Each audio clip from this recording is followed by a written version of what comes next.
Ang ating recipe for today's video ay kinamatisang manok. Ayan na nga guys, ang luto na siya.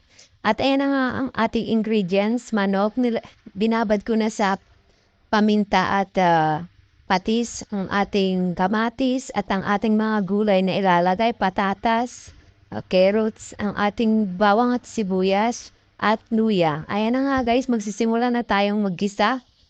Siyempre, unahin muna natin ang ating bawang. At pagkatapos yan, mekos-mekos natin ng konti para maluto ang ating bawang at isusunod na natin ang ating luya. Yan, maraming luya guys, lagay nyo para masarap. Para mabango din yan sa ating chicken.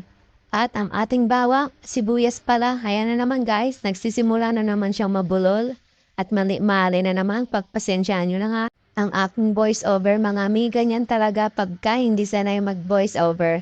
At ilalagay na natin ang ating kamatis.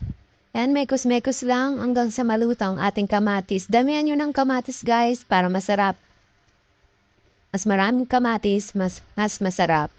At ayan na nga, tapos isusunod na natin ang ating chicken. Yan, chicken pala ay binabad ko na yan sa patis at paminta para nanunuot ng may lasa na ang ating chicken. Ganun. At ayan na nga guys, lutuin muna natin ang ating chicken mga mi. Ayan.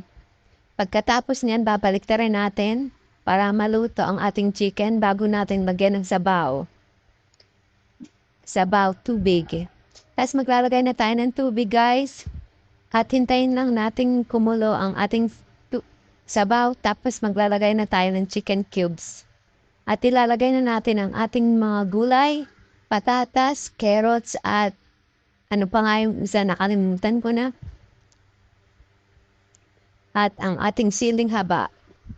At hintayin lang natin maluto ang ating gulay. At ayan na nga. Maglagay na rin pala kayo guys ng mga pampalasa. Naglagay lang ako ng magic sarap. Yun lang kasi meron na siyang paminta at patis kaya hindi na ako naglagay. At ayan na nga guys.